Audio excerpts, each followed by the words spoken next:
Welcome to the Springfield Township Board of Trustees regular meeting. Today is Tuesday, March 14th, 2023, and the time is approximately 5:30 p.m. Mr. Burning, may we please have a roll call? Yes, Mr. Burning. Present. Mr. Honolaw. Present. Ms. Davis. Present. All the trustees are present. Thank you, Mr. Burning. And I'd like to ask each of you to stand with me and join me in the Pledge of Allegiance.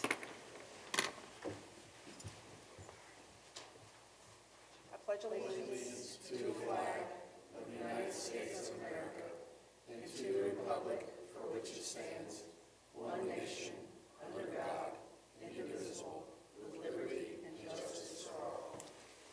Thank you. So I'll now like to turn this portion of our agenda over to Mr. Gilbert or Ms. Abrams for our public hearing. Did you say Ms. Abrams? Or Mr. Gilbert. No. Mr. Gilbert. Mr. Gilbert. You want to present the budget tonight, Ms. I Abrams? do not want to present the budget, but thank you for the opportunity. Fair enough. As the board is aware, every year in March, we adopt our permanent appropriations budget. Obviously, this is subsequent to our temporary that we adopt at the beginning of January. And this is the statutorily required public hearing process to do such work. Just to be clear with the board, our budget really starts in July with our tax budget. And our tax budget essentially sets the available revenue that's available for appropriation, both in the temporary and the permanent. It gives us an idea of what our expected revenues are, what our expected expenses are based on previous trends. And the tax budget is simply a planning tool that allows us to move forward with the budgetary process in the fall and then ultimately adopting the temporary in January. Knowing that, we are very conservative in our, as the board is aware, very conservative in our estimates in terms of revenue as well as expenditures. We always estimate probably lower revenue that we honestly expect to receive, and then obviously on the other side, we show greater expenditures than we typically think that we will spend, and the reason for that is because unlike the federal government, the township isn't able to do deficit spending. We don't have a printing press in the basement. We can't make money. So we always want to be in a situation where we're never caught off guard that we don't have the revenue necessary to account for our expenditures. So we're very conservative in that way. It follows up through September where the county certifies our tax budget. Then in October, the township asks the county auditor to authorize the tax levies, essentially saying that we obviously need the tax revenue in order to fulfill the services that the various departments undertake. Then in January, as mentioned, we adopt the temporary appropriations. And that provides us time between January and March before the permanent to do year-end and carryover and do amended revenue certificates so that when we adopt the permanent in March, we're dealing with known numbers. Where in January, it's simply temporary so that we can close out the previous year and make sure that we adequately account for all the revenue expenditures and carryover numbers from the previous year. So that just explains our budgetary cycle. It's year-round, and each function has a different purpose, but hopefully that provides some context. Looking at 2022, and the permanent appropriations in 2022 were just shy of $40 million at $39.3 million. And I think it's worth noting that appropriations are not what we spend. Appropriations are allowing us to put money in a position that allows it to be spent if necessary. In a township, you can't spend any funds unless they're first appropriated. So we appropriate money with the anticipation of spending, or if we think possibly they may need to be expended, we will put them in the appropriation category. But generally, we don't spend everything we appropriate. It's simply just allowing us to put us in position if we need to. So as I mentioned, in 2022, the overall appropriations were $39.3 million. And in 2023, the overall appropriations are $46.8 million. Now, you may be thinking, why are you appropriating so much more than the previous year? Unlike in a lot of entities and cities, and I think in particular school districts, townships don't separate out their capital versus operating budget. That's not how our budgeting works. So capital and operating revenues and expenditures are all in the same budget. The reason that it's so much higher this year is because we're accounting for over $12 million in federal revenue and grants that we have to appropriate. So in order, when we receive outside revenue, which is good for us as a community, right, we have to also appropriate it. So we've been very successful in obtaining federal revenue as well as grant revenue for infrastructure improvements, and that's why you see such a high number this year, is because we're appropriating for that outside revenue that came in. So it's not that our operations are costing so much more, it's that we receive money to perform work that ordinarily doesn't happen on a year-to-year basis. In addition, there's over $2 million in funds that are being reimbursed for both grants as well as over $1.2 million we're expecting to receive back from our insurance carrier for work that has to be done that was flood damage from this building as well as our Arts Center, where some pipes burst and it flooded the building. So we expect there to be significant cost there. We have to appropriate the money first, then we get reimbursed from our insurance company. So that accounts for the big difference in the appropriation numbers from 22 to 23. If you look at the numbers from, again, it's about a 22% increase, but again, I think, the explanation is that there's significant outside revenue sources that we're accounting for. If you look at appropriation by function or department, clearly those areas in the blue and fire and EMS and police account for the largest portion of the money that's appropriated this year, and that's the way it looks every year. Those departments are heavily, personnel intensive, meaning it takes a lot of people to operate those departments. So, and the fact that we have some of the highest run volumes of safety service departments in the county, requires a great deal of resources. So it's not unusual that the biggest portions of that pie are fire and police.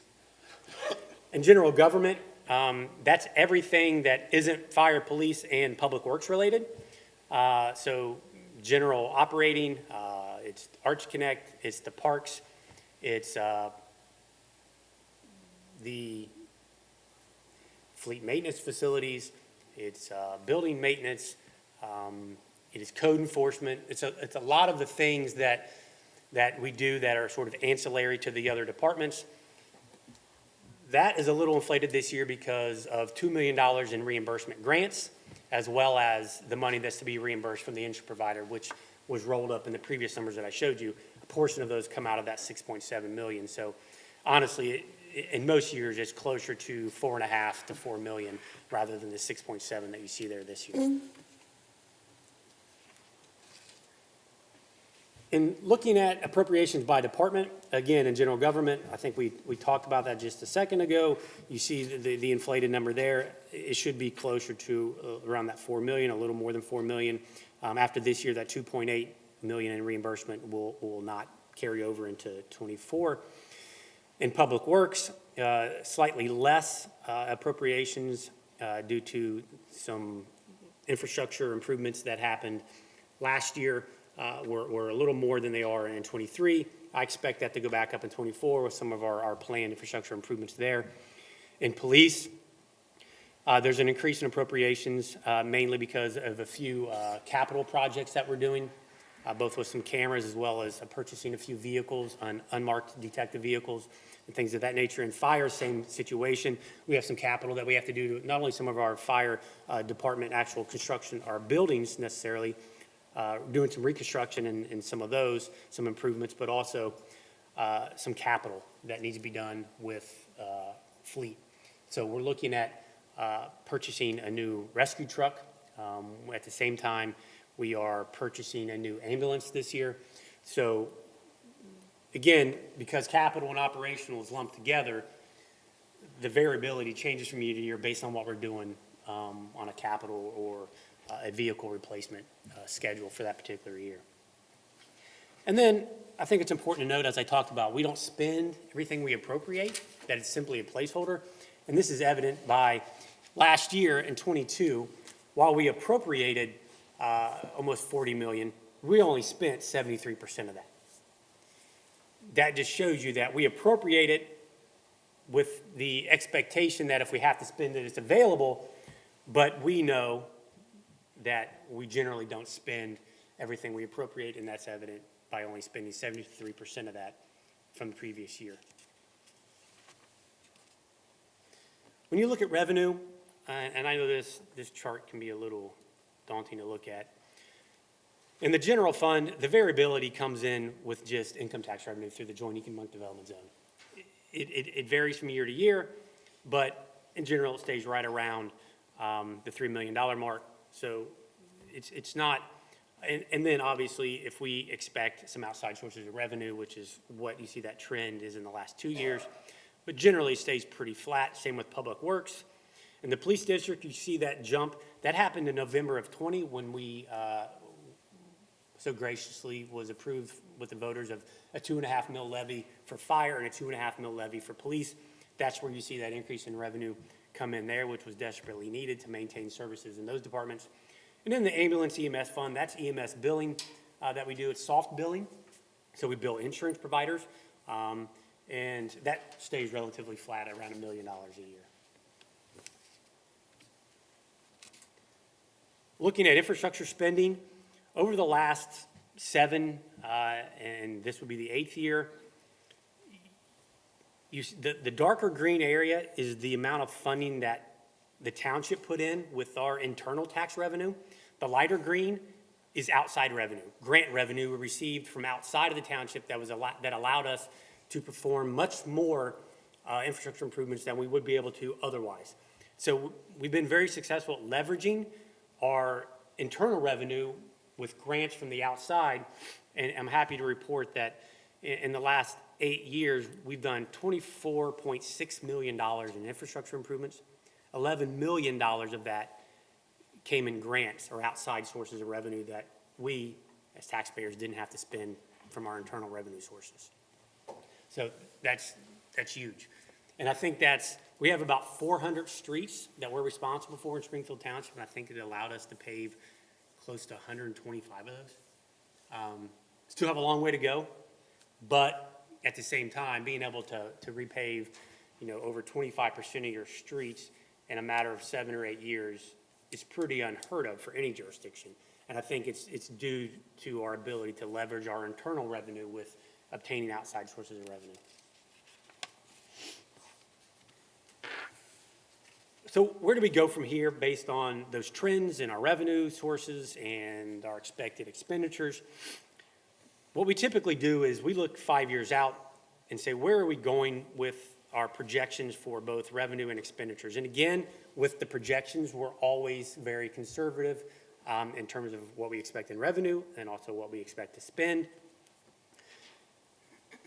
The spike there that you see close to 22, 23, that's where we receive those outside sources of revenue that we have to turn around and appropriate.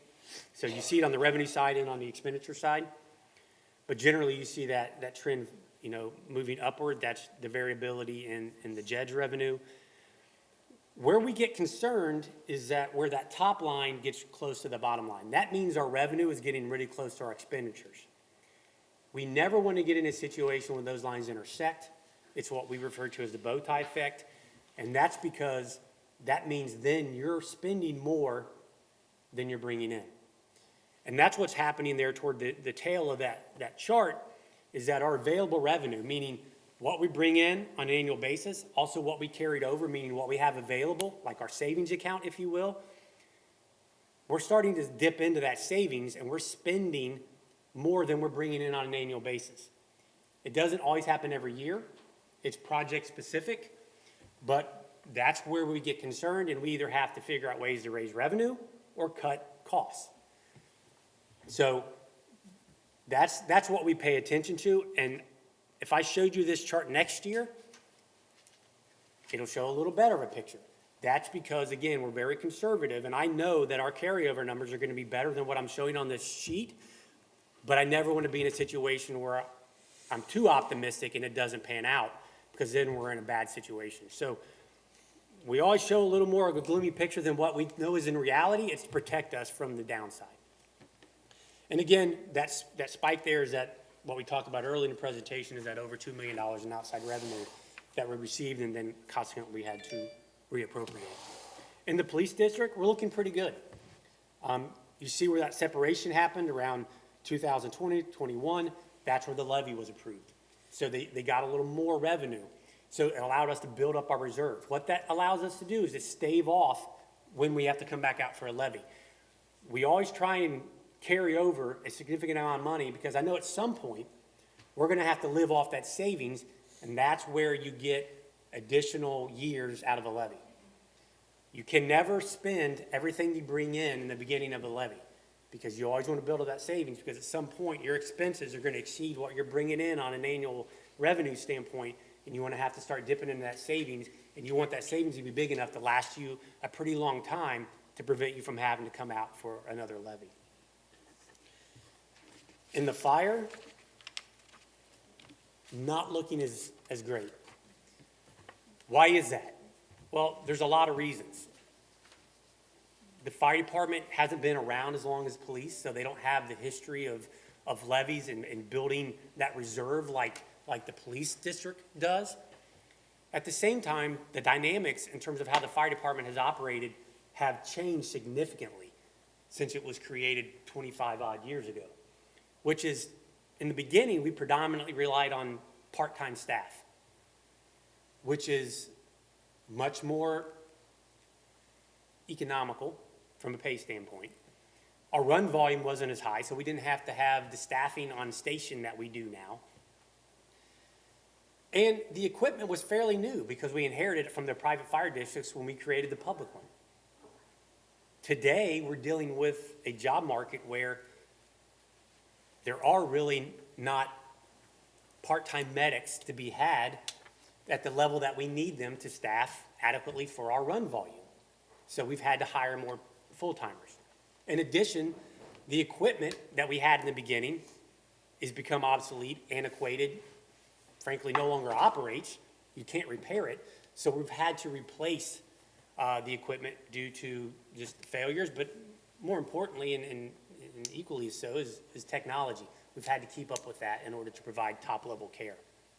So with those things coupled together, we're in a situation where we're on about a 5-year levy cycle with the fire department now. Honestly, back in November 20, we probably should have asked for 6 or 7 mills of taxation to prevent having to come back out for a fire levy for 10 or 15 years. We didn't think that was politically palatable. And especially given the time which we did it in November of 20, just wasn't a great time to do it. Not that there is a good time, but that was especially a bad time. So it puts us in a position to either look at reducing service or coming back out to the voters every 5 years and saying, we need additional operating revenue to keep up with the inflationary cost of just having, staff, and at the same time competing for those positions with other entities that are hiring full-time. I mean, we're competing keeping our part-time staff with entities that are hiring full-timers at a clip of 7, 8, 9, 10 full-time people a year. You look at Anderson Township, who, I don't mean to call them out, hopefully the administrator doesn't call me after this, that they have similar run volume as we do. They make about the same amount of fire and EMS runs as we do. Their budget is twice what ours is, exactly double, because they're an all full-time department. They employ no part-timers. If we were to do that, that would cost us another $2 to $3 million a year. Just can't afford it.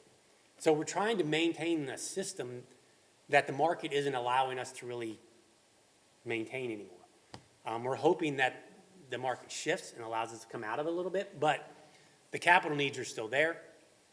Station 75 is aging. There's some necessary repairs that need to be made there, but it's the equipment. A new ambulance nowadays costs close to $400,000. And it takes 3 years to get them once you order it. A new fire truck costs between $700,000 to $1.2 million, depending on the type of equipment it is. It's a very expensive insurance policy for this community is what a fire department and EMS department is. You hope you don't need it, but you're sure glad you do have it when you do need it. And unfortunately for us, that's just the reality of what we're dealing with. It's a very competitive job market to retain staff, and at the same time, We don't control how much an ambulance or a fire truck costs. We have a piece of equipment right now that's failing that we're looking to replace to the tune of about $750,000. How old is that truck, Rick? 28 years old. 28 years old. Not only can you not find parts for it, every time it comes, I mean, it's essentially a relic. It's an historic vehicle. And every time we take it out and bring it back, there's something wrong with it. And beyond that, technologically, it just doesn't meet today's demands of what the service requires. So we're looking at financing the purchase of a new vehicle. On the heels of that, there's going to be another one and another one. It just, these things happen, and unfortunately, so many of these costs and things are external to our control. So the position, what we're looking at is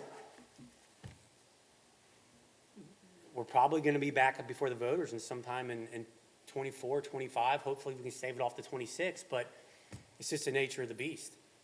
You know, if the community still wants that level of service, if you still want top level paramedic and fire service, that's what it costs. Would it be cheaper not to have paramedics? Absolutely. Are we required to provide paramedic service? No. Do we think the community deserves it and wants it? We've been told yes. So this is what it costs. We're trying to be creative in ways to lessen the operational expense, which is one of the things we did this year, which is why I asked, you may be wondering, why am I asking the police chief about the fire department? Well, one of the changes we made is we eliminated the assistant positions in both police and fire. So there is no assistant police chief or assistant fire chief. What we did is we promoted the current police chief to the director of safety services, and we're going to have a chief in fire and a chief in police, but no assistants. That's going to save us close to $150,000 a year in operational cost by eliminating those positions, and the new director of safety services is going to act like the operational chief or the administrative chief of both departments. So we're trying to be efficient where we can and where we think it makes sense. It's the operational side that's really going to be tough when it just comes to staffing, minimum staffing, as well as equipment. And that's why this chart looks the way it does, because we're going to be in a situation in a few years where, unfortunately, we're going to have to come back and say, what level of service do you want? You want to maintain, this is what it costs. If you don't, let us know, and we're going to have to make cuts to the service. But unfortunately, that's where we're at. So with that being said, as we talked, it's going to be the sustainability of the fire district funds, staffing and equipment is what dictates the fire district levy. Infrastructure spending is largely going to be dictated by what our JED revenue looks like, because we bring in that JED revenue, and most of that goes toward infrastructure spending. And then lastly, the general fund is making sure that we're always paying attention to those 5-year projections to ensure that we're never in a situation where the general fund isn't able to withstand the expenses that are required in any given year. And unfortunately, that's going to have to go back to infrastructure cost, because a large portion of the infrastructure spending, at least from the township internally, comes from the general fund. So there are going to be years where we're going to have to scale back in our ability to expend general fund money for infrastructure improvement. With that, that's sort of the budget in a snapshot, and conclusion of my report, unless there are any questions of the board. And I would ask, obviously, if the public has any comments or questions, now's the time. I do not have any. I don't have any questions. Is there anyone in the audience that has a question or a comment relating to Mr. Gilbert's report? Yeah, would you come stand to the, ma'am? Could you come up to the microphone, yeah, please? We have to, unfortunately. Sorry. Judy Ernst, Yes. 283 Beatrice Drive. Hi, Judy. So when you appropriate a certain amount for, let's say, the Hillside Park, and you don't spend it, does it roll over to Yes, next year? it does. So that keeps building? Well, I guess in theory you could look at it that way. The way township budgeting works is, think of it like you have a savings account, and you have a savings account, and you take that savings account, and you put it in all these different checking accounts, with the idea you're gonna spend it. If you don't spend that money in any particular checking account, at the end of the year, all the money goes back in the savings account again. And then the next year, you have to decide, are you gonna take that money out of the savings account and put it back in the checking account? So it doesn't build up in that individual checking account. At the end of every year, that leftover money goes back in that general pot. It makes sense? Mhm. Yes? My name's Karen Kennedy. I live on 921 Springbrook. I just was wondering, how does in talking about infrastructure and street repairs and that, I know a few years back in Springbrook, we now pay as part of our property taxes Right. a Yeah. regular payment. So how does that fit into? It fits into the general operating revenue. So we get about $150,000 a year in what we call special assessment revenue, which is both from your project as well as the 15, 16 other projects we've done just like it. So it generates about $150,000 a year in assessment revenue that we put into additional infrastructure improvements. So that's where that money goes. So it's not a ton, but No, so that when you were talking about internal and external. That's internal. sources. Oh, that's an internal.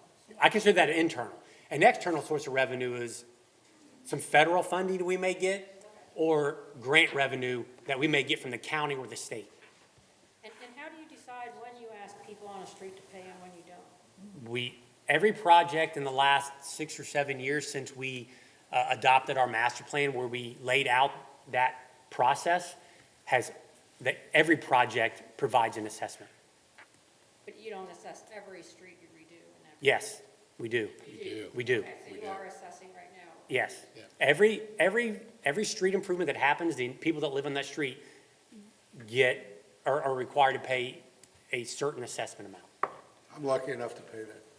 Plus, we put the money up front for your assessment, so the township pays off the road, and then that little bit of money comes back. We had put up 10, when we did the road. And it's probably So only it comes 10%. back to us. It's probably only 10% of the total project cost, that assessment is. All right, thank you. And I would say, that's one of the things, when we started the assessment process, we said to be fair to everybody, no matter what kind of a project it is, there's going to be some component of assessment to the property owners. So there's not one street or neighborhood's treated differently than another. The rationale really behind the assessment was, really quickly, was as opposed to doing a township-wide road levy, was to say, we need additional revenue, even if it's only $150,000 a year in assessment revenue, to make our infrastructure plan work in terms of repaving roads. So instead of doing a township-wide levy where you would be paying it forever, and it may be years before you get your street paved, and you've been paying into it prior to that, the assessment was really a way to say it's basically a levy on an individual street basis, and it's only for a defined period of time, for 10 years. It was a better way to do an infrastructure levy than a township-wide levy, because we were gonna have people that were gonna be paying it, but never get a benefit from it. This way, you're paying it just like you would a tax levy, but you get direct benefit from it, and it's only for 10 years.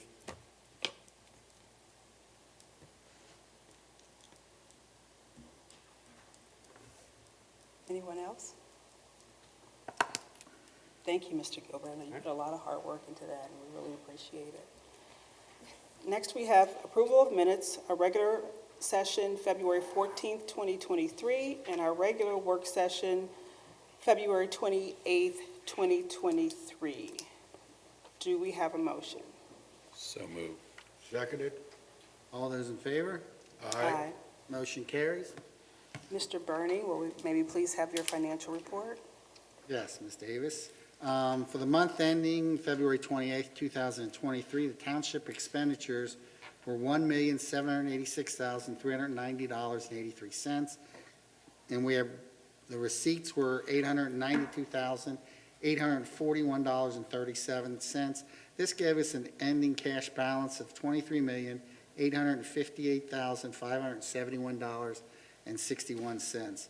This includes obligations for expenditures, payroll, regular operating costs, ongoing capital improvement projects, and investments.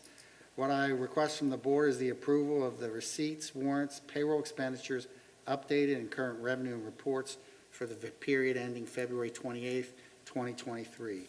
Do I have a motion? So moved. Seconded. All those in favor? Aye. Great, and I just want everyone to know that township financial reports are available here at the township building during regular business hours or on our website 24/7. Thank you, Ms. Davis. Thank you, Mr. Burning. Next, I'll turn it back to Mr. Gilbert for our departmental action and discussion items. Thank you, Ms. Davis. Looks like we have a light agenda tonight. The only action I have is to set the date and time for the equalization hearing for Fontainebleau Terrace and Buff Court.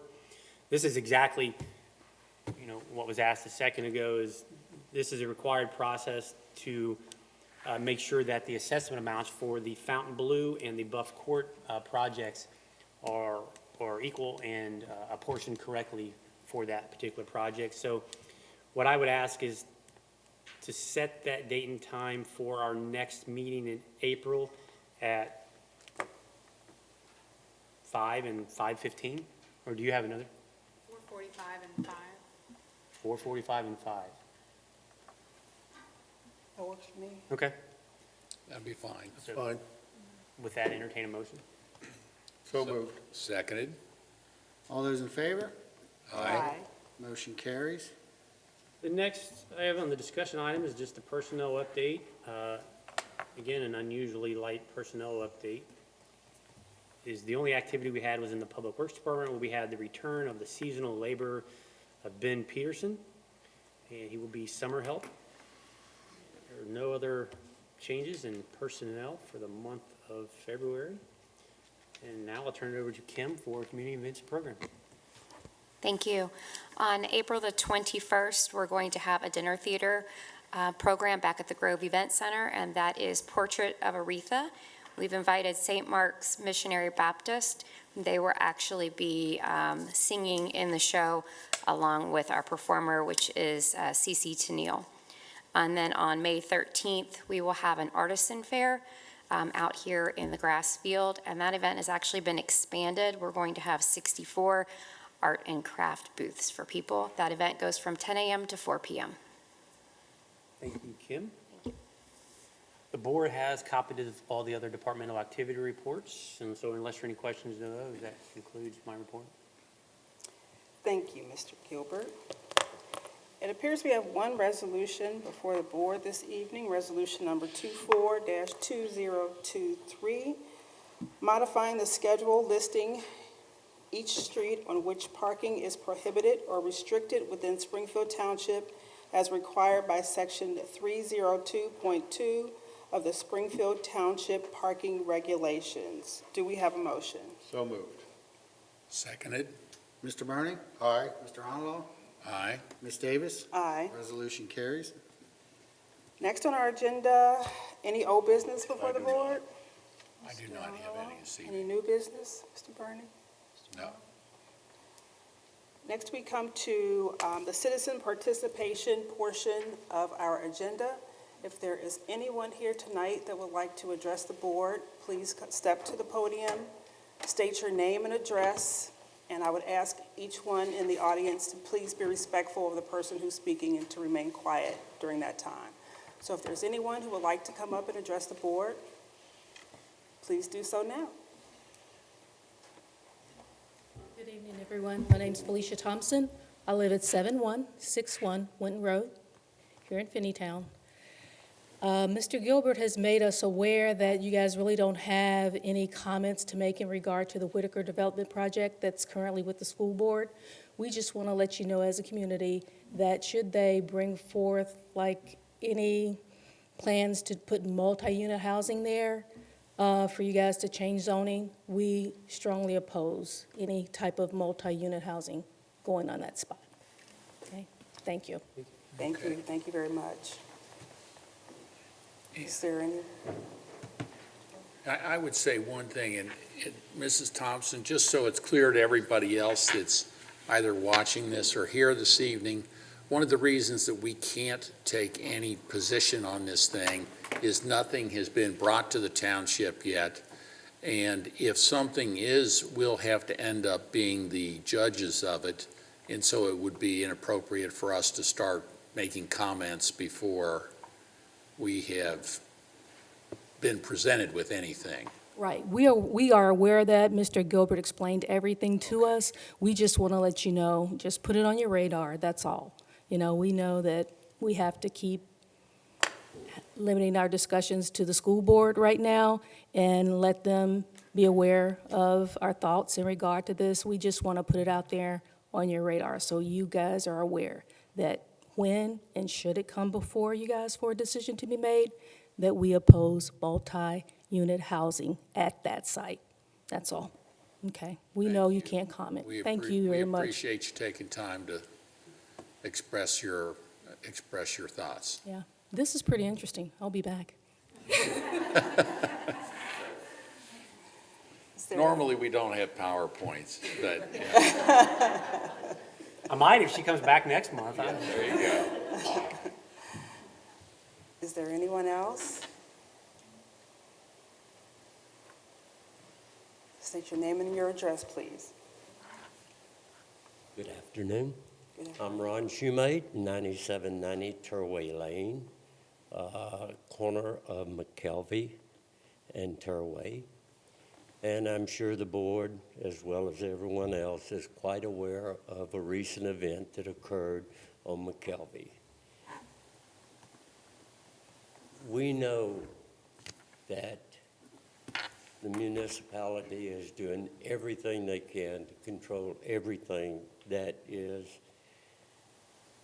not quite proper in our community. But we don't have enough policemen to patrol every neighborhood 24 hours a day, 7 days a week. These guys are overworked, and I'm not here to ask for that. What we would like is consideration in the upcoming appropriation to consider something similar to speed bumps or some speed impairment on McKelvey and on Terraway to try and slow all of the traffic that's neighborhood traffic as well as some community traffic such as school buses and garbage trucks that seem to think that the 25 miles an hour that's not their responsibility. And all of us have children on school buses. And the idea of a bus driver driving 35 and 40 miles an hour through a neighborhood because they've got a route they've got to run and children they've got to drop off is just not quite appropriate to everyone that lives in the community and their children are on the school bus. In relation to what's been said, we can talk about sidewalks. Well, the lower half of our community has sidewalks, but sidewalks are not going to slow down drivers that have a chance of swerving to miss a dog, swerving to miss a person at a high rate of speed. And the appropriation of tax money to the community would be prohibitive. And we know that we're not all going to vote for more tax money to do something like that. But a small portion of maybe our community funding for roads and things like that, maybe we could come up with something to put 4 or 5 speed bumps strategically located to slow the, crotch rockets and speed demons that think and thank you for repaving our road. That just made a better racetrack for these guys. But in closing, let me say that we all know we have problems, and we all know that they increase because of increased population. but if y'all could look into perhaps hearing the outcry of our people, looking to get something to slow it down and not speed these digital speed limit signs where you read how fast you're going. You know what? They use those to see if they can increase their speed from Winton Road to the stop sign that they're going to run. Thank you very much for giving me the opportunity. No, Y'all have a nice day. Thank you. for coming. Appreciate it. Thank you, Mr. Shoemake.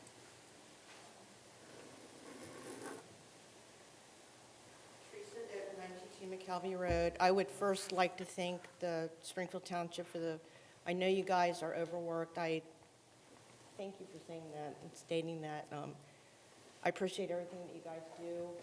I run and I walk my dogs. I live on McKelvey, and there are countless times that out on a run, and I always go against traffic. I can see the traffic coming. It doesn't matter. They speed right past me. I've actually stepped out of the way when they've been speeding by instead of going around, giving me a little bit of leeway. They just zip right by me, and I've had to step off of the road into like a yard. Our streets are not safe. They're dangerous. And, I take my dogs out for a walk now, and I'm scared. I'm concerned that, I'm constantly, looking at traffic. I mean, the day after, the 2 people were killed because of a speeder, I took my dogs out on a walk, and there was a black sports car zipping through the neighborhood with temporary tags, I'm like, what? I mean, I couldn't even get his license plate number. And I realized that, you guys cannot be there all the time, the digital thing, it does nothing. And it just makes the most sense, sidewalks would be a lot more expensive than speed bumps. That's the only thing that I can see that is gonna slow people down. It's disconcerting. I mean, our next door neighbors that they've moved in not that long ago, they have 2 little kids. They just had a baby, but they've got a little girl, and she's gonna eventually at some point want to play and, ride her bike. I mean, I have a teenager still at home that takes walks, and I pray the whole time she's gone. It should not be like that in our community. I should be able to go on a run in my neighborhood and not have to worry about getting hit because somebody is being inconsiderate. And, it's not right. Something has got to be done. It's too dangerous. So, thank you so much for your time. We appreciate it, and just, I guess, first of all, to address the most recent incident, it wasn't a speeding issue. That's not what caused that accident. Speed wasn't a factor in those 2 individuals unfortunately losing their lives. That's not what the report bears out. It wasn't a speeding issue. But that doesn't mean that there isn't a speeding issue. That just means that particular incident wasn't as a result of speeding at all. And Laura, chime in here as from the legal side. We have had an internal conversation for some time now about speed bumps. And I know a lot of communities have them. Most of those communities that I'm aware of are municipalities, which have, it's just the way it is, they have greater ability to effectuate what a particular speed limit is on a particular road. In a township, state law doesn't allow us to regulate speed. So the speed limit is set by either a state statute or whatever the county requirement is. We can't lower a speed limit beyond or below 25 miles an hour in a residential area. We don't have that legal ability. What we're wrestling with is we're not opposed to speed bumps necessarily. It's that there's 2 issues with them that I see it fundamentally and operationally. One's the issue of the speed limit. If you put a speed bump in a road, that someone going over that speed bump at 25 miles an hour, which is what the speed limit is. If they hit that and damage their car, or God forbid, they hit it and because they're going 25, they veer off the road and do damage, hit somebody, Springfield Township is now liable for that because we put that, what they call an impediment in the road. That's just the law. If we could lower the speed limit to 10, and then we could do that, then we would be in a better position to do that. So we're trying to figure that out. That's an issue. You can't put something in the road that prevents someone from going the posted speed limit. We would be liable for that. The other thing is, what I'm wrestling with internally is, once we do it, every street is going to want one because every street says they have a speeding problem. That's 400 plus speed bumps now we're going to have to install. So we have to develop a criteria where we put them in, no differently than when we decide we put particular street lamps or something like that. We're going to have to figure out where does it make sense to do that. My more pressing issue really is more the liability issue and our ability to effectuate the speed limit. Well, and I would just say most jurisdictions that can't lower the speed limit do actually end up pulling them out. There are lots of instances where people will either try to go around them by going into people's yards. Oftentimes that's the motorcycle issue. They think that's the thing they're going to do, or they try to jump them. There are a lot of cases actually where people are killed, where people just fly over the speed bump. So they're not the safety mechanism people think there are. There are other things people have tried. There's a couple of cases where they like use a paint that's a reflected paint so it looks like there's an object in the middle of the road so the people slow down, but sometimes that creates accidents. So it has been really, I've been doing this since 1993, and we have looked at this issue on so many occasions because everyone just thinks the speed bumps are going to solve the problem. It doesn't always, and I know this board and the township has the same feeling as you. We want to stop these things. We don't want people to die for speed or really any other reason. But accidents are going to happen, and our question is we have to be responsible as to how we deal with that. We don't ever want to put something in a road that actually causes someone to be killed, because that's, in my mind, almost more tragic because we've created a problem. So it's something we're looking at. It has not been something we looked at the new developments. At least I haven't looked at it in a year or so. I think it makes sense for us to look at that and see what's out there. I do know that some jurisdictions were using some really creative painting. I don't know, Chief, if you've seen that, but it's almost a 3D paint thing that it makes, as you're at a certain distance, you think it's an obstacle, but it's really not. So it slows you down, but by the time you get to it, you know it's not an obstacle, so you don't stop. You definitely don't stop the second time because you already know. Because you know, right. So it doesn't, and frankly, the chief will probably bear me out. Most of the speeders in neighborhoods are neighbors. I mean, that's sort of what we're seeing. I'm not saying that in your neighborhood. But I think it's something we can look at. But it is not just something as simple as putting them in, because there are several tragic cases where people have been killed by speed bumps, so. Hi, Felicia again. Mr. Gilbert, we talked about this as well, because we live right on Winton Road, right across the street from Whitaker. My neighbors, Bob and Gail Hauer, they live right next door to Whitaker. I implore you guys to look at an option to control speeding. Winton Road is horrendous for speeders. I've seen police presence there more lately than I have in a while, ticketing people. Almost every year. I mean, when my kids were growing up, our kids are grown now, they were never allowed to play in our front yard. They always had to play in the back. That road is so dangerous. I was sharing with Mr. Gilbert that my husband and I walk a 5-mile stretch from our house up to the Y, up to the Y. We pass by here all the time. As adults, we are afraid to walk that road. It's scary to walk that road. I can only imagine the kids when they're walking home from school, walking that road. We have, you guys know the worst areas in Springfield Township. You guys know the worst areas in Finneytown. All I'm asking is, really, please give serious consideration to how we can solve this issue.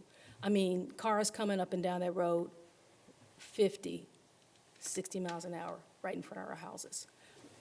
You're talking about neighbors being speeders, the most ones? I have to sometimes get to 45 miles an hour just to get out of my driveway. I mean, seriously, if a cop at Whitaker was to clock me, he'd clock me for speeding because that's what I've got to do. I've got to gun it to get out of my driveway. So I'm just asking, really, please consider doing something about the speeding. Somebody's going to get killed. If we had the perfect solution, we'd already be doing it. I understand that, but I just don't want it to be a back burner issue. You know what I No, mean? it's not at all. It's not. I mean, It's yeah. not at all. Okay. The issue is you can't solve it. I mean, I'm a magistrate for mayor's courts, and we're seeing people going 100 miles an hour on the expressway, 110. see that. Evendale just had somebody at 136 miles an hour on 75. People are speeding for some reason that is completely, COVID made people decide they could speed. I mean, we're seeing speeds we've never seen before. So it's not, I think the chief will bear me out, This is residential, though. it is, but the issue is you can't, speed bumps don't stop it for some reason. People will speed between the speed bumps, you'll Yeah. see that. They'll gun it, they'll stop. They'll gun it, they'll stop. So I think it's gonna require a multi-stage approach. The police go out there more often. I know the signs don't work for everyone, but they do work for the people who are trying not to speed. So they do, I think it's one of those things you chip away incrementally, and that's what we've tried to do. I think with everything that, look, there's a lot of issues in society that we as government just can't solve, right? Litter, people are gonna litter. I pick up litter along with them all the time. Me. I'm aware. That's blatantly obvious. But what I'm saying is that we're trying to make the solution not cause issues as Another well. problem. I get it. I do. I get what. That's all we're trying to do. We're not saying no to speed bumps. We're saying that we have to figure out a way, though, if we do it, that it's not causing additional issues beyond the speeding did. And that's what we're trying to figure out. Okay. Thank you. You know, if I could say one thing, Laura, you said it's been a while since you looked at this issue. Could you take a look at it and maybe get back to us by our next meeting with, any update, any new developments that might possibly be, something we Absolutely. could pursue? Yeah, and like I said, we haven't looked at, the results of speed bumps. I have not looked at the results for speed bumps for a while. When we last looked at it, it was probably 5 years ago. We had an incident. It really was. Most jurisdictions at that time were pulling them out. It's I mean, still, there was, it's because of still the the same, issues. other than the ones that can lower the speed limit. Right, and that's where it helps. Because if you can take people down to 10 miles an hour, the speed bump doesn't cause issues. Right. Other than for the people who are ignoring that too, right? I mean, you're still going to have a certain percentage of the people who do that. In keeping with what Laura said, you also have to consider that you have emergency vehicles on these streets.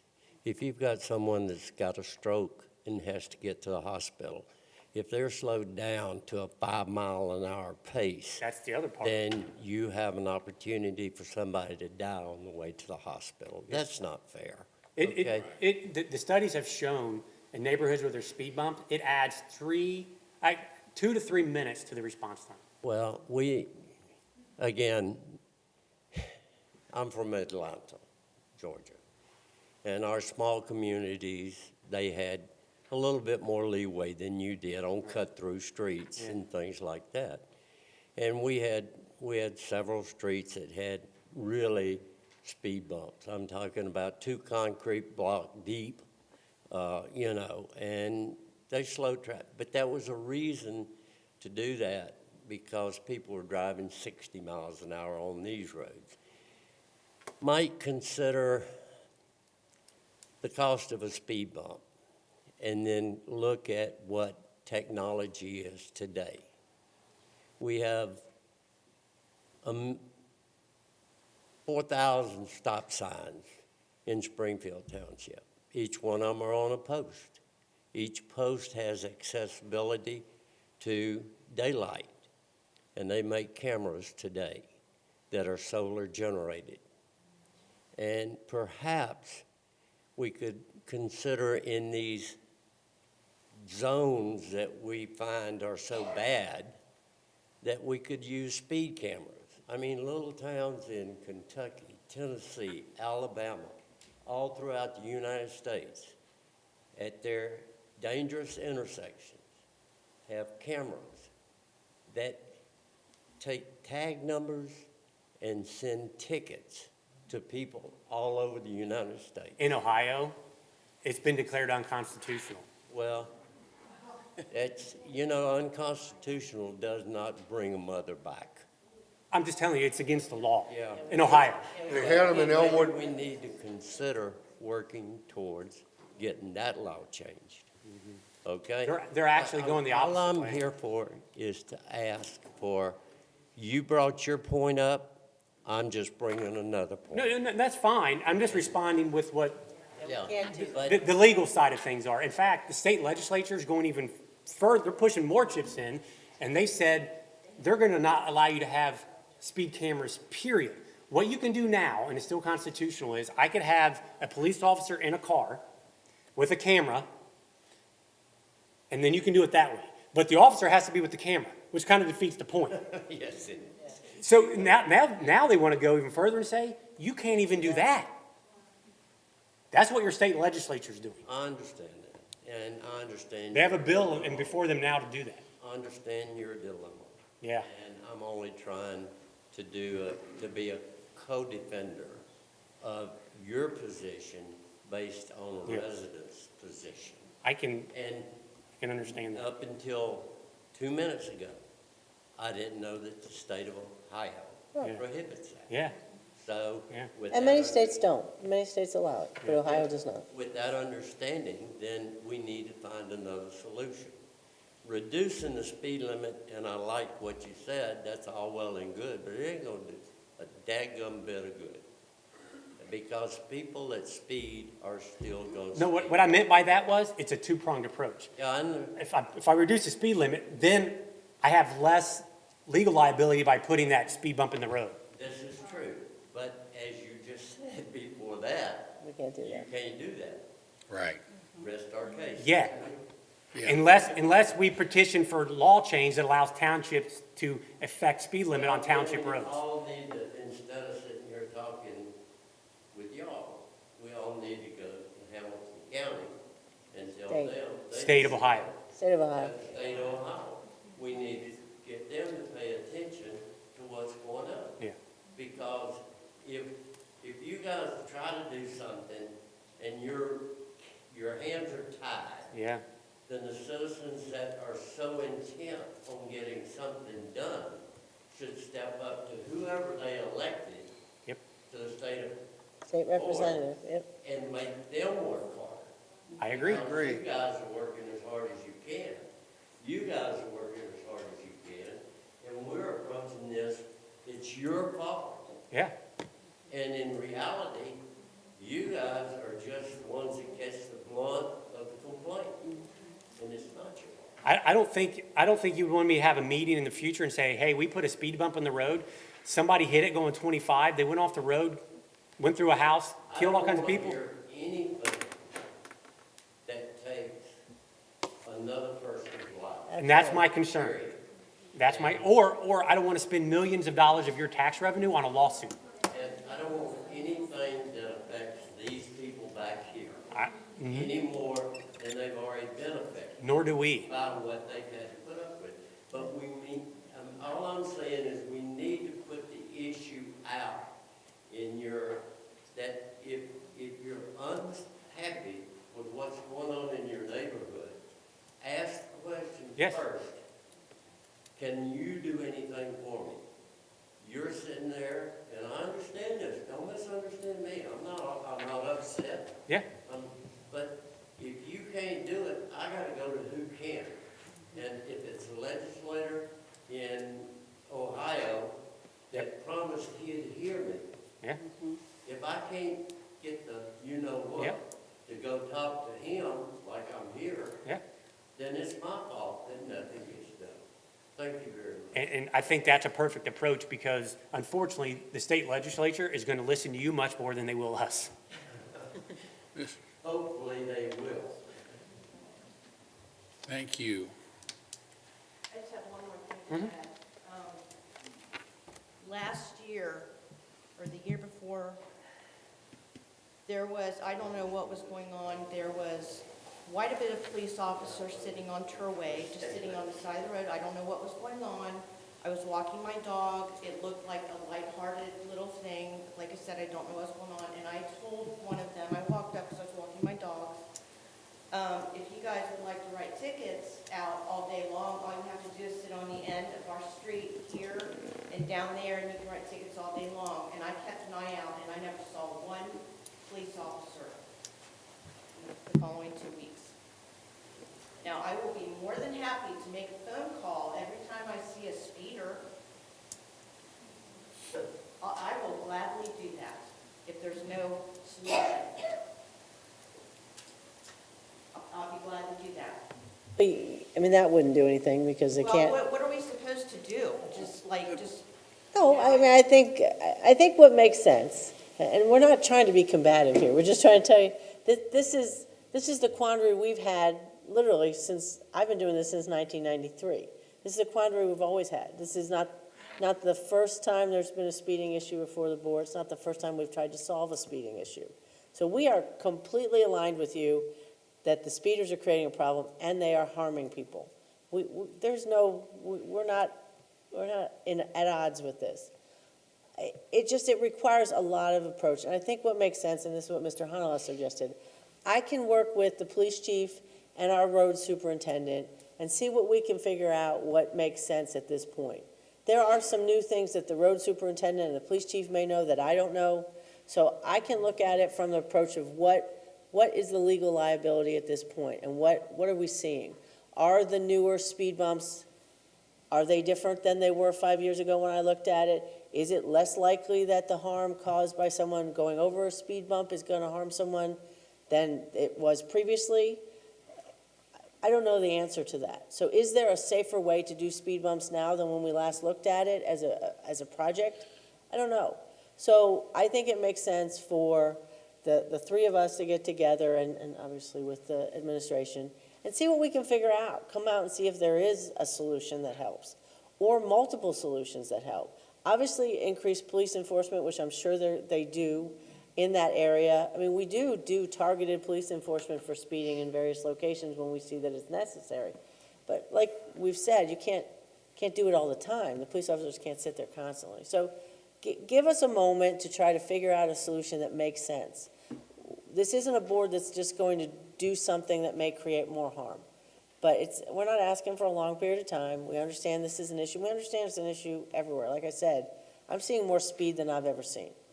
So, and it's crazy speeds. So we can't fix the societal problem, but hopefully we can do something that reduces the risk to the neighbors. That's what we want to do. So, we can't sit here and say, we promise that no one will ever be harmed by a speeder again, or that we'll catch every speeder or we'll stop every speeder. But certainly we can work together with the communities and the neighborhoods to hopefully reduce that. So that's what we're saying we'll do. We don't have the perfect solution. So give us a little bit to try to see if there's something new that we don't know and come up with something. Thank you. Thank you, ma'am. I just wanted to add one comment. I apologize for being late. I've got a daughter at home, but I was watching on the website. Would you mind We were just trying to saying your get- name and your address? Yeah, sure. So my name is Drew Money. I'm on the corner of McKelvey and Sherwood, where Okay.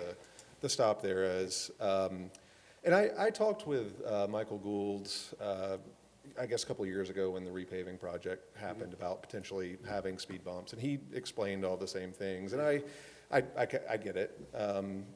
One suggestion that maybe I could throw out just for consideration is if you look at maybe statistically where the speeding is the highest, if you maybe kind of correlate that with any kind of, death rate where a pedestrian's gotten injured or killed, and the street is amenable to even just one sidewalk removed from the street a couple of feet. Like, I go out in my front yard, and where the storm sewer project went down, there's a clear shot, a good 5-6 feet off the road, that one sidewalk down one side could be done all the way from Winton Road. There's a little bit of brush you'd have to clear between Winton Road and Sherwood, and then all the way down Winton Road. It would be really easy to do, relatively easy. I know it costs money, but if it saves lives, that's what money should be spent for. So, you know, I understand the argument that speed bumps are probably not going to solve a lot of the issues. They may create more. One thing that I talked with Mike Gould about also is like rumble strips. That's something that could potentially be looked at. I don't know if that's a good solution either, but just some rumble strips that are close to that stop sign maybe are an option. I don't think that's going to stop a lot of people or slow people down either. But again, if you look at the data, I'm sure there's some data, if some data could be gathered in terms of where the highest rates of speed are correlated with where the highest injury rate is, and there's a provision where you could put in a sidewalk off the road a little bit. That seems like kind of a no-brainer to me, but just wanted to make that comment for the record. Thank No, you. appreciate it, thank you. Thank you. Let's let this lady here's been trying for, Yeah. she's been trying for 15 minutes. We'll get everybody. Sorry. Hi, my name is Martha Barrow, and I live at 923 McKelvey Road. Just to start off, I have been a member of the community my whole life. I grew up on Sunwood Court, left for a little while for college and living by myself, but I have been back on McKelvey for 34 years. I have many friends and family and neighbors for as long as we've been there who are equally as concerned as the four of us and some others, I think, are about this issue. Unfortunately, they couldn't make it, but they all feel the same way. We've gone through periods in just our area right there where the accident occurred, that there haven't been too many children, but we are now at a state where we do have very young children back right in that immediate area.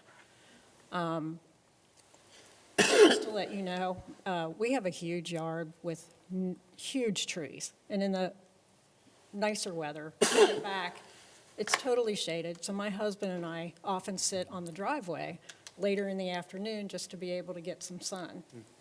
On a weekend night, just as a kind of a joke, because of the speeding issue that we do have, I said to my husband, you know, I'm just going to sit here and count, because I can see Turway at Ron and Nancy's yard where Turway and McKelvey meet. And I sat there and counted 70-some cars that came through the Turway stop sign at Turway and McKelvey. 55 of them did not stop. 55. Has anybody thought of a three-way stop, which Ron just mentioned? I know there's a stop sign at Sherwood, and I know we have the stop light at McKelvey and Winton. But is that a possibility? Because we now do have buses stopping right there with children getting off the bus. And as was stated before, the buses are just as guilty as the cars. And yes, we do thank you for all the work you do. I have a son who's a police officer. I know how difficult your job is, and we just cannot say enough. Thank you, really, truly, thank you for all you do. Thank you for what you do for our community. Is there anything we can do? I know you talked about the legislature. I understand that, but is there anything we can do now to help? Terry mentioned that, you know, do you want us to call with license plate numbers? I have called before. I did call for a while with certain numbers. I even drove the neighborhood looking for the worst instigators. I can't get their plates. Yeah. That's how fast they're going. Between the motorcycles, today I tried to get a bus number. I couldn't get the bus number, and it's a school bus. That would be Winton Woods, right? Yes. I mean, and I know, you know, I have sons that are 25 and almost 30, and they come home and they're like, what the heck? You know, they have cars, that nice cars. They used to like to drive nice cars, but they're like, what happened to this street because of the pace people are driving? The only thing I would respond, he said, what can you do? The only thing I would ask is just continue to have this dialogue with us, and then understand we're not coming from it from a standpoint that we don't want to do anything. We want to do the thing that's, one, legal that we're allowed to do, and two, that's actually going to effectuate a result. That's what we want to do. It doesn't help us when we get a lot of, do this, well, we can't do that. Well, then why are you here for it? Well, we have to abide by laws like everyone else. That's all I'm asking, is work with us to come up with either a legal solution or work with us with the state to change the law that allows us to do the legal solution. We will, if we petition the state to allow townships to control speed limits, we're gonna need your help to convince the state legislature to let us do that. Because I can tell you, working with the state legislature for many, many, many, many years, it's probably gonna fall on deaf ears if it's just us telling them we need it. We're gonna need your help to convince them that it's something that they need to do. In the meantime, is there a possibility of adding an additional stop? We'll definitely look at that. I mean, like I said, it's been a problem for years, Yeah. years and years, but like I said, we love our paved streets, but and I said, when we got the letter. It's a double-edged sword. When we got the letter saying that you guys were gonna pave our street, we were so grateful. Truly, we were so grateful. But I looked at my husband and I said, well, I'm really grateful, but the unfortunate part is now that they're gonna do this, we're gonna have even faster speeds on our racetrack. Yeah. And on the weekends, especially when the weather turns nice, Yep. you have no idea what it's like. It is like being at Edgewater. It is crazy. Yeah, no, and I'm not, I'm an I avid- believe, I'm I an believe avid you. gardener, and I can't garden in my front yard based on the traffic. I believe you, and unfortunately, I think this is just a product of society, unfortunately, I agree. we hear It's like this everywhere. from every neighborhood in the township. I know you do because I It's just- read it on Neighbors. Yeah, it's- That's all it's just people not- talk about is the speed. and I Unfortunately, get not it. an uncommon issue, so, If you could, Mr. Gilbert, just Yeah. let me add a couple things real quick and maybe kind of finalize some of the strategies that we're taking as a police department. You guys have been very kind to the comments and we appreciate that. So I feel like they're getting the worst end of it here, so. Your job is hard Well, enough, there's no way you can. And we appreciate that. So, just so you know, I mean, one of the comments that I would like to make just on those speed signs that are up there, and somebody brought it up earlier, those speed signs, we understand that sometimes those increase because people want to see how fast they can get that. We have the ability to make sure that it doesn't register any higher than what we want to put that on there. And then it collects a lot of data. So that speed sign out there is collecting data for us to be able to see how fast what the averages are going, and then we look at that stuff. So we're using that. That's part of our strategies for the speed signs down there. The calling with the traffic concerns down there, don't hesitate to call. We have a process with the police department that all of our beat structures, they have on their mobile terminals in their car, they know where like our high priorities, where we have the traffic complaints and where they can get to in their downtime. I would like to add that, even in the last 2 years, Ms. Abrams said, I don't know what happened in COVID, and we don't know either, but everybody's starting to drive crazy. We've applied for a traffic safety grant through the state of Ohio to allow us to have additional officers out there that aren't chasing the radio runs and the radio calls, just to address these calls. So I don't want to say McKelvey has fallen on deaf ears. Mr. Gilbert said we have a lot of complaints.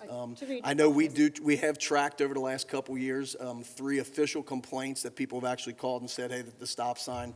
And then we assign a directed patrol down there where we'll document about 20 different directed patrols for about 10 hours of time just making those stops. And as we mentioned before, a lot of it is the community. A lot of it is the residents down there. So we use that opportunity to make those stops more of educational stops, making sure that we're out there, making sure that everybody's aware.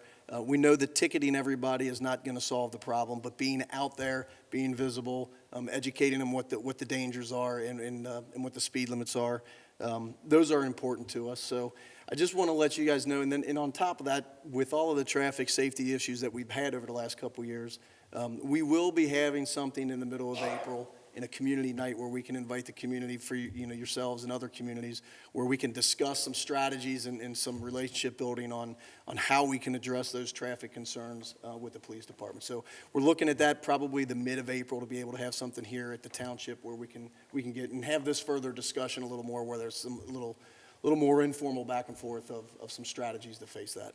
Okay, I have 2 more questions. The speed sign that was up, I see that it's down already.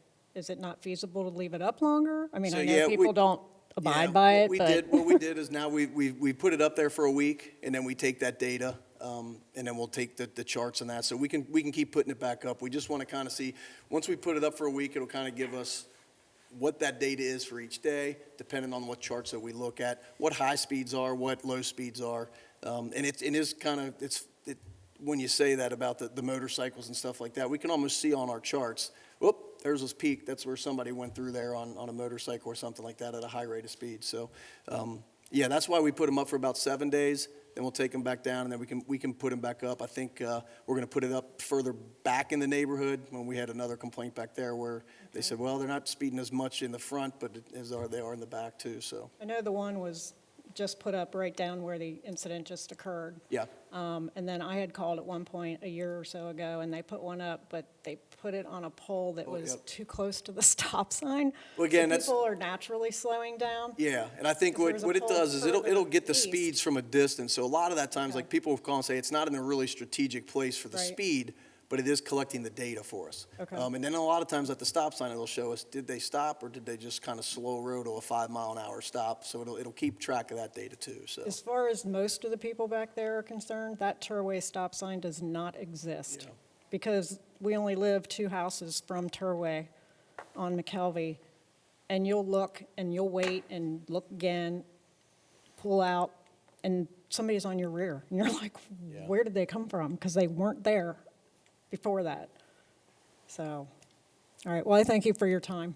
No, thank you for coming out.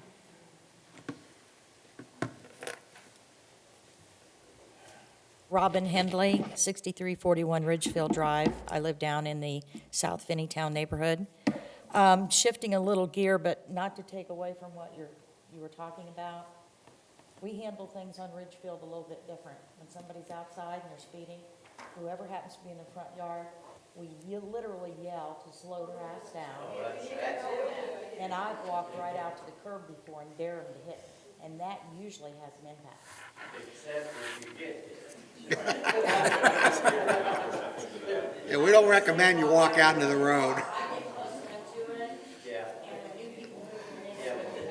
Robin, They hit that, they go bounce. you can have that conversation Okay. after the meeting. This is, That's just what we've done. It's been reasonably effective, so, and the police department's always been good. They put the little motion speeders, and it does help. Anyway, shifting gear a little bit.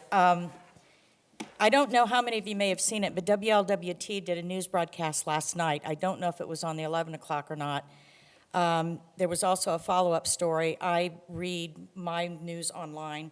I spend an hour in the morning just doing that instead of sitting with the paper. They ran a story about the murder of Stephanie Hummer, and they covered it pretty well. I went ahead, I was a little upset about that. Jonathan Garvey, the gentleman that was convicted of her murder, he is scheduled to be up for early release parole sometime in April. I went on the website today and spent a couple of hours looking to see what I could find, and I don't believe there's a date set. So I went back and I pulled some old articles. Now, I didn't live in the township at that time. I didn't move in here till 1999. you know that murder didn't happen here. I'm sorry? That crime did not, I understand it it was in didn't happen in Franklin County in Columbus. I understand that. And she was, just to give background, she was a college student at Ohio State. But the story's online, but I did go on there. He apparently is currently incarcerated at the Pickaway Institution in Orient, although the news story says it's at Warren. So I'm not sure which one, but what they're asking for, the family, and I agree with this, contact the Ohio Parole Authority objecting to his release. He cut a plea bargain deal to avoid a capital indictment, and serving 17 years out of a 25-year to life sentence, to me, for the rape and the murder of an 18-year-old girl, I can't sit well with that. My personal opinion, he shouldn't be released on any kind of an early parole. Now, the original news story that I found in the archives, the trustees at that time in Springfield Township offered a reward for his capture. He was never captured during the time of the murder. It was actually some 13 years later when they did a DNA match because he'd failed to pay child support. So this gentleman actually was free 13 years after the incident before he was finally brought to trial and convicted. I don't know if the trustees as a unit can do this. Ms. Abrams could probably address that, but I would encourage anybody that lives in Springfield Township to write a letter of objection to the Ohio Parole Authority. I have the information here and the address. I won't go so far to say as to go to the parole hearing. I don't know how that works. But I personally would help Dan and the family to even try to get more of a local awareness. This man should not be released. So that was one of the things there. I do have the information on the address. If anyone is interested in having that, I'll be glad to share it. Shifting a gear to another area, we're getting into the springtime. Done a lot of driving around, and I've noticed some of the property maintenance code violations are starting to crop up. I know you guys are busy, and I do appreciate everything you've done to help all the neighborhoods, but I think it might be time to think about revisiting the property maintenance code to see if things that we're seeing now and changing times might allow that to be modified to include some things that it currently either doesn't address or probably weren't a problem at the time. Two things specifically, the illegal parking on non-solid surfaces. There's more and more in neighborhoods where people are literally pulling up and parking their cars in their front yards. And I can't tell you how many times I look at that and they got an empty driveway. I don't get it. It's already a violation of the zoning code. Well, we know the problem neighborhoods. I've done those before. Hempstead's a big issue. I get it spottingly in my neighborhood until we knock on the door and tell the new renters, you ain't supposed to do that. So that might be one area. The most recent one that I'm starting to see, people put their garbage cans out in front in the street, and they stay there forever. I got two houses on my street, and I think they're playing with each other because their garbage cans haven't been taken away from the curb for over 6 months. They're constant, and they live next door to each other. I've got their property right here. The one couple travels a lot, so they're not around a lot. The other one, I don't get it. Two young girls, they've got dogs. They walk the dogs every day. They work every day. But the garbage cans sit out there 24/7, and it's been 6 months. In the right-of-way? I'm sorry? In the right-of-way? Well, it depends. They start out on the curb on Sunday night when they put their garbage out, and then usually by the following week, the wind has blown them in the street, and we play chicken about trying to go around them and not run them over. That's still the right-of-way. So if those cans are in the right-of-way that long, call us, we will have them removed. They're there right now because I just passed the house on the way here. Now, I've got all kinds of pictures with Give timestamps. the addresses to Miss Kennedy, and they will be removed. It's just unsightly. And we've got a gentleman that lives across the street, works, and he's got one of those big 4x4 pickups, big tires, and he tries to make the corner on Harbury to make his driveway and ends up hitting them every time because they're right out in the middle of the street. I've had to move them back myself several times. They don't seem to understand that they can put them in their driveway, they can put them in their side yard, they can put them up on their deck like other people do, but they don't belong in the street. So I know that garbage cans can't be addressed through the property maintenance code. That's what we've been told. So maybe we need to Depends on what you mean by that. I don't know. I didn't make the call. Some of the other neighbors did. They still come down and knock on my door for some reason. Everybody in that subdivision thinks I work for the township. So they call, they text, they Facebook. So those would be, if you could look at them. But yeah, I'll be glad to give you the address. Yep. The other thing I was asked to look into is what is the status for the next, say, 12 to 24 months on street repairs, particularly Mockingbird, Thunderbird, and some of the streets in Glencoe. I drove them all. Did they happen to be up anywhere close on the list? I'd have to look. Off the top of my head, I don't know. I do know that we will be repaving what we call the Brentwood neighborhood, which is back behind Brentwood Shopping Center. Many of those streets will be repaved in 2024. Okay. They're asking me, Mockingbirds, they do a good job of patching them up, but with the cold patch, weather's getting warmer and they're getting kicked out, and there's some serious craters down there. I mean, you could literally blow out a tire and an A lot of those axle. streets will be repaved next year. Yeah, Thunderbird's real bad, too. I avoid the Winton Road thing, so I'm a daily subdivision back road person, so I see the roads. And Glencoe, it's in bad shape. Those folks really deserve to have, even if you go in there with some leftover asphalt and smooth it out. I wish we could pave every road every year. I know, but they got some really serious bad ones over there, so. Can I get a quick update on what's going on with the empty nursing home? Understand it's under litigation, but I'm not sure what that means. You and I just had this conversation a few days ago. Do you know Parking lot. yeah, do you know the status of the litigation at all? No, I mean, obviously, that's private litigation between the current owner and the former owner, and I'm not privy to the status of that. I do know that they've conceptualized various different things to do with that property, none of which came across our desk. They're still hypothetical, so what's going on with that, I'm not sure. We're still waiting to see how that litigation plays out. But even though it's in litigation, you can still enforce cleanup, correct? Sure. Okay, well, spring's coming. The back is a disaster. Trees have split, there's limbs hanging. The back is a mess, and what's going to happen, as soon as those winds blow in the right direction, it's going to come right under and right over my When there's fence. a nuisance or a violation, call us and we'll address it. Yeah, I did, and I know they're working on it, but it's really getting bad back there. Right now, I've got 3 toter things full of gumballs that I've had to clean up. I just have to wait for my turn with the garbage man to get rid of them because I only have single can service. Unless I have a neighbor that's got excess can capacity. Not much I can do about that one, but Yeah, just if they get somebody in and clean that back up, because that swell's going to back up again. So that's all I've all got. right, thanks, Robin. Thank you, Robin. Thank you, Robin. James Thompson, 7161 Winton Road. I wanted to know, how much is a speeding ticket? About $150. Can you raise it? No, so with the township, we don't receive any of the revenue on the speeding tickets. So all of our tickets that we write actually go through Hamilton County, through the clerk of courts down there. So we don't have an area court where, we're a municipality where we can have an area court where any of that speeding ticket or revenue comes to the township. So any ticket that we write, all of the fines go to Hamilton County. So we don't have any control of. Okay. What about stop signs? Same. Any traffic violation is controlled by the state statute in the Hamilton County. So it doesn't seem like, So we're not like, like anything- a city of Springdale where they can adjust what they want. They have area courts where they can cite their residents or Right. their to their court and We can't do it. Here's can't do why, it here. just really quickly. There are over 1,300 townships in the state of Ohio.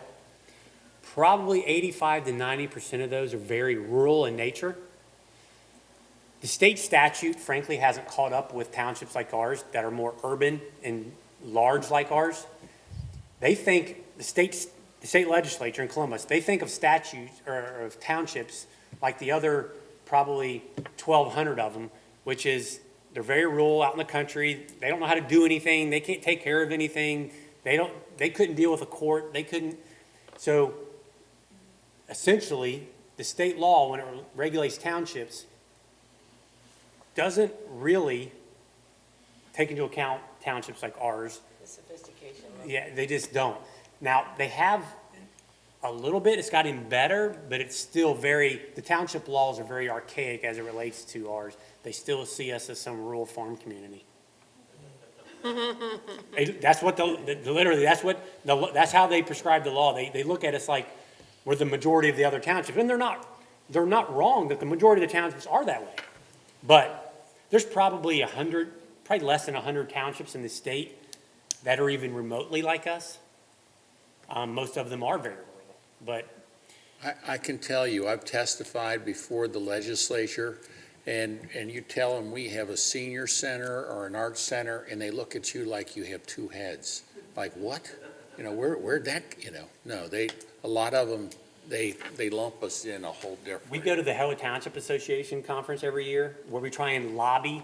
A lot of the large urban townships, it's called CLOUT, Coalition of Large Ohio Urban Townships. We get together and put together a legislative agenda to say, forget about the 1,200 of them. Look at us. We have these unique issues like cities do. You need to deal with us. And in some of those meetings, I was in one time, and they said, does anyone have a police department? Almost everyone in there didn't raise their hand. Yeah, we do.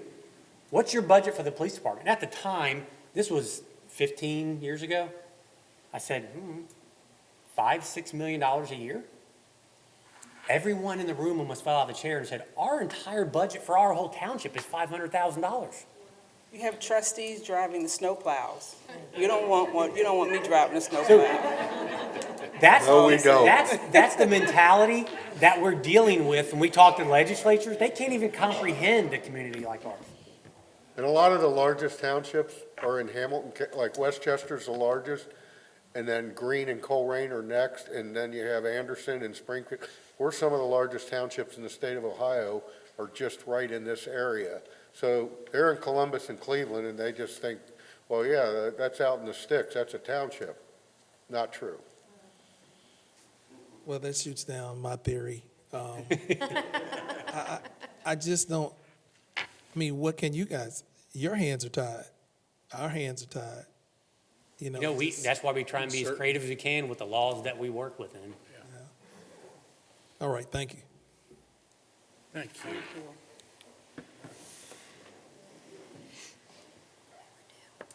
My name's Kate Giver, 8420 Gamma Court.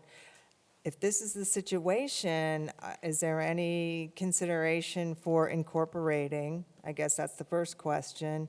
And the second question, I guess, if the county is making the money off of tickets and everything, can we get the sheriff or somebody here to do the ticketing?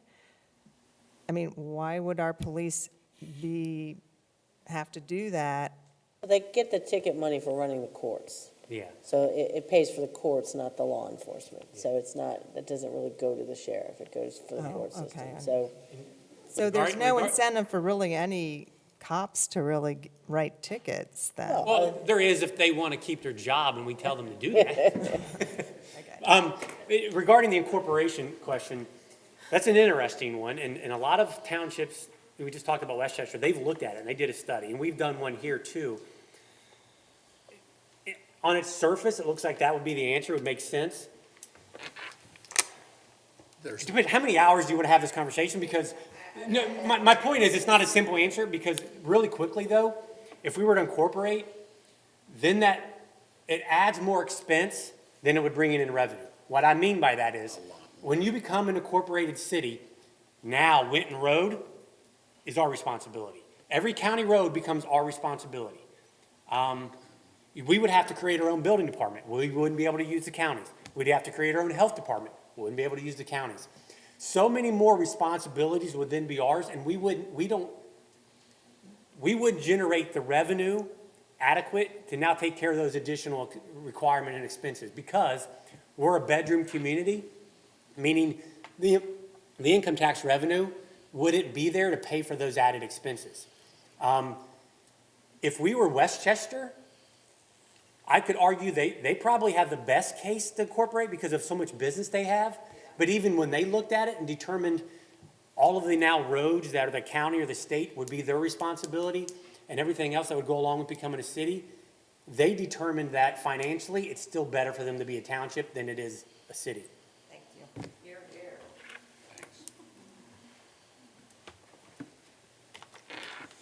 Anyone else? Well, thank you all so much for coming tonight. Know that everything that you told us and said tonight is not falling on deaf ears. Chief Bly mentioned that we're going to have a public safety type of forum coming mid-April. And hopefully by that time, Laura Abrams and Mike Gould and Chief Bly will have something definite that we can share with you in terms of the street. We're not going to take anything off the table. This issue's come up before. We're not saying we're not going to do speed limits, we're not going to do this, we're not going to do that. It's all, y'all came out here, we definitely appreciate it, and we're going to do everything we can to try to help you out in your specific neighborhood. But clearly, I mean, this is a problem we have throughout the township. We've had other residents come to us with similar requests and so forth. So it's not, you're not the Lone Ranger, but clearly y'all are here and we'll definitely take a look at what we can and cannot do to try to help out. Complex issues, no simple answers. Yeah, we all live in the township. I live on North Hill Lane, and my street, it's like from Winton Road down to the end of my street, there's no stop signs, and they just go. So I hear exactly what you all are saying, and trust we will try to find a solution that will benefit everyone. So, Thank you so Thank you. much. Thank you all for coming. so with that, do I have a motion to adjourn? So moved. Seconded? All those in favor? Aye. Meeting's adjourned. Aye.